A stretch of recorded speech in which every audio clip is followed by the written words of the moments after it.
Hello poker fans. I want to go ahead and show you how to use the Poker Aftermath program to practice playing various hole cards. And I'm going to do that in the setting of a tournament. So I'm going to click on Options, Tournament Mode, and World Series of Poker Deep Stack. I'll go ahead and play the 500 chip version. It says to click Cancel to do that. You'll see everybody's chips go to 5,000. And if we click Deal, we just get dealt a random hand, and the play starts going around the table. I'm just going to fold this one out even though it's a decent hand without thinking about it too much, and a good thing because I was dominated. But I really want to show you how to practice playing certain hole cards. So let's suppose that we wanted to practice Pocket Jacks, a hand that Lon McEachern and Norman Chad say is the bane of the poker player's existence, right? But still a hand that you'd think you'd want to pick up if you were playing a tournament. So the way you do this, you go up to the template and you click on the two cards you want. Let's make it the Jack of Clubs and the Jack of Spades. So we've got the two black jacks. To set those as our hole cards, we need to click Apply, and then when we click Deal, that's going to be the cards we get, and it's going to stay that way until we click on Reset. So you watch the action. We had a couple folds, a call, and then a raise. If you mouse over that player's left card, it'll tell you the top 10 most likely hands they have. Down here it'll say your equity against those hands. You'd like to see your equity over 50%. That means that if you got all in with that player, there's more than a 50% chance that you would win it. And then you'd like to see that you have a better hand than them too, because then maybe if you raise, they'll fold some of their weaker hands, or maybe they're calling with stuff you can beat, like tens. So I think when I see my equity pretty high and I see a good chance to have a better hand and I'm in position, I would definitely consider a 3-bet. Plus I have this player in here. If I call, they're likely to call. I don't want to be up against a bunch of players with my pocket jacks, so I'm going to go ahead and re-raise, and I'll just go at the preset amount of 416, but you could type in a different amount if you want. Alright, so they just re-raised us, so it's starting to become a little more clear what they have. Pocket queens, kings, and aces are taking up a lot of their probability. A little bit of a chance they have tens, a little bit of a chance they have jacks, and then 31% is scattered among stuff that's not as likely. So now our equity has gone way down because there's such a good chance we're up against an overpair, and very little chance we have a better hand than them at this point. So if we're going to continue now, it's really just in hopes of catching a set. I think that's probably worth it. We're getting 3-1 on our call, plus there's another 4,000 behind that we could get. It's kind of close maybe. We just got to be careful here. There's such a big chance to have an overpair. If we call and miss, we got to be willing to fold. So let's see what happens. No jack. So this is kind of the nightmare scenario sometimes, because there's such a big chance they have an overpair, and then all of a sudden we see that flop and our mind blanks and we forget like that they probably have an overpair, and we start thinking, oh my goodness, we've got an overpair, right? But if we mouse over them, only a 35% chance that we have the best hand. That's basically if they have ace king, and there that is, maybe ace queen thrown in there or something a little bit too, and some of their other lower pairs like tens we could beat. But there's such a good chance that they have queens or aces or kings. I think we should just bail here. So I'm going to click fold, and yeah, they had queens, so we got away from it. We gave ourselves a chance to make a set on them, but it didn't happen, and we got out of there. So when I click deal, I'm just right back to the pocket jacks, just over and over again, and I'm going to like that hand most of the time. Good equity, good chance to have the best hand. A caller I want to get rid of, very similar to last time, so I'm going to raise again. And this time we just got a call, so that's a lot better for us than that raise, right? So that increases the chance that we have the best hand, and our equity is now higher too. We're still perhaps worried about some big card flops, so let's see what happens. 1 over. So let's see how we stand against 1 over. Well, when they come out betting, that's not a great sign. So when they came out betting here, ace king and king queen are lighting up as the most likely hands that they have. So this is the top 10 list of hands they have. Pocket tens, aces have us beat. Ace queen we could beat. If you want to look here, this is everything kind of in ranked order. So kings, tens, sixes, aces, ace king, king queen is all terrible for us. Kings, jack, queen, queen, finally ace, king, and ace, jack. There are hands we can beat, but most of the percentage has us beat, so we should fold. And indeed, they had the ace, king. So far, jacks are going the way Lon and Norman would say they're going to go, so we see maybe why they complain about that hand so much, but I'm telling you, I'll still take it. Alright, so this time we have a couple limpers. Let's punish them a little bit. Let's raise it up to 250. So you're seeing here the option of setting your bet instead of going with the default. Type in what you want the raise to be and then click the raise button. And then let's see what happens. One caller. So that's a lot better with your pocket jacks to be up against one player where our equity is really good and we almost certainly have a better hand. And then the flop comes, one over like last time. So let's see what happens. Most of the time you should be good when just one over falls, but it's never a thrill to have that person bet out at you. A lot of times they would go for the check raise, so we should be in a way thankful that they bet out. But if you look at mousing over and seeing their range, we only have a 28% chance of having them beat. Sevens, twos, ace, king, king, queen, jack, king, king, 10, queens, nines, all the way down to these queens have us beat.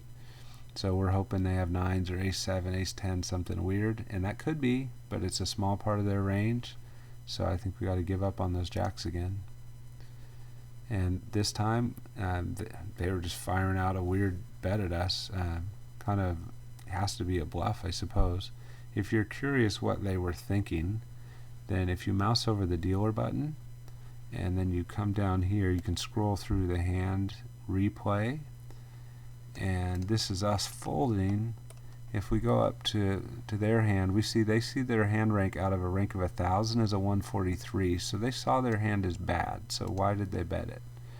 And it says it was a semi-bluff and a low probability they would do that. So they looked and thought if they hit a queen it would be good, I guess, and they just decided to fire. It's a pretty aggressive move, not something we could expect, so it worked. We folded out. So let's play jacks one more time here. So I'm going to raise again. Now one of the things that starts happening that's kind of bad, because we're raising over and over again, we're going to get the reputation as a maniac. So if you look over here, you can see our read when I mouse over our stats.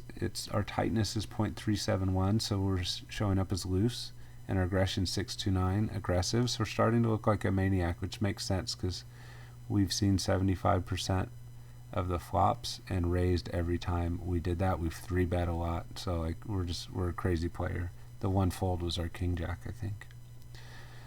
So anyways, we got re-raised. Let's go see what that means. The player that re-raised us probably is not one that would mess around. We can see they have a pretty narrow range that they would 3-bet us with. Our equity is bad against them. Not very good chance we have the best hand. I don't know, we're getting beat up with our jacks here. I'm going to go ahead and call, and the 309's not that much. Hope for a jack, but be prepared to dump the hand again. So let's see what happens. Oh, terrible, right? So the good news is very easy to get away from pocket jacks here. They both checked. I'm going to say don't be fooled by that. There's only a 14.2% chance we have the best hand, so I'm going to check behind and I don't know, kind of hope a jack comes. Might even be losing if that happened. Not a horrible card for us. We just got queens as an out, though it does put diamonds up there, and now we have a better. And only a 10% chance that we have that player beat if we look over here. Sorry. 10% chance that we have them beat. So what do they probably have? Here's the hands they likely have. King Jack for a straight, Ace Queen, Ace 10, King Jack for a straight. I guess this one up here would be maybe a flush as well. Oh, this is the flush one right there. And then King, Queen, Queen, Jack. I can tell this is the flush because the higher this lead number, the higher the ranking hand. So this would be a straight with a 5, and the 6 would be a flush. And then lots of a King, Queen's a semi-draw for that. Oh no, that King, Queen's a flush, right? A 6. Queen, Jack for a flush. King, Queen here is a hand that's not super strong, but still stronger than our jacks. I mean, we're just in terrible position here. So we should fold that. All right, so our experiment with jacks went horribly. Lost every single time, which now maybe we're starting to understand the complaining from Norman and Lon. Let's go ahead and practice a different hand. I want to show you two things. One, to avoid the maniac look, every once in a while if you double click on your stats, it'll mark you as a new player. So it's like you just showed up at the table and these people have no read on you. I think that's important to do when you're continuing to play strong hands over and over again. Let's just play a couple with a different one. So I'm going to click reset, deal out the card, so you notice I'm back to just a random hand, a trashy one at that, so I'll fold it. I would suggest that if you're practicing something like this, unless you're really fascinated to watch these two play out a hand, just click skip and it'll just deal out all the cards and give the pot to whoever has the bigger hand, and without, I guess this guy made a straight, beat the king 10, but it'll do that without any further betting, so it just speeds up the process. Alright, so now let's set ourselves to have the ace and king of spades, apply, deal, and then that's going to be in our hand. And let's see what happens here. So the first player folded, we'll go ahead and raise our ace king suited, and everybody folds. Now we're under the gun with it, raise again, see what happens behind, everybody folds. Now we're in the big blind, so we get a little more information before it's to us. Got a few callers, we're getting low, we probably have the best hand, I'm going to raise it up, get one caller. But the problem with ace king is it is a drawing hand, right? So now we have to think about what to do when the board does not pair. So if you mouse over this player's left card, we see things like that there's only a 29.8% chance they have a made hand. If they don't have a made hand, we have a better one. So that's why we have the 70.18% chance that we're ahead, and I think it's worth a continuation bet there to avoid them catching up if they have queen 10 or something weird. And they called, so that of course hurts our chances of having the best hand. The fact that they called makes it a lot more likely they actually do have some sort of made hand. So now we're kind of hoping for a spade or an ace or a king, and the spade comes. So now we want to start thinking about, like, should I bet as a semi-bluff? I'm leaning towards probably, but let's click the what if button. That says what would it look like if I bet. So this is what my range would look like. Typically a player is going to call you if they can beat, like, given the bet size we just threw out, if they could beat like at least say 30% of your hands. So if you drop down to like around the 70% mark, everything below this is stuff they could beat. So they would have to have something, I mean, they'll call you if they can beat at least this much stuff, right? So they would probably have to have a hand somewhere around like a 5-6 to call you, or a draw, right? So then you can look at their hand and say, well, how likely is it they have something that good? And so sixes is kind of in that range, and 42.5% of their hands are better than that. So there's a 42.5% chance they'd call you on the strength of their hand. And then there's some draws that would call you too, so it's pretty likely that they would call you. So your bluff will probably get called, unless you want to set up like a stronger bluff on the river. Maybe a check is better here after all. And they bet. I think we've got a call with the two overs and the nut flush draw. You can mouse over your own right card. It'll tell you all the outs that you have. So we've got the aces and kings, and then all the spades, and it says how strong of an out they are for us. So most of the spades are fantastic for us because they give us the nut flush. Aces and kings put us at like an 85% chance we'd have the best hand. Not quite as solid, but still pretty good outs. So let's call almost, like giving these fractional counts, almost 14-15 outs. I think that's worth a call when you're getting 3-1.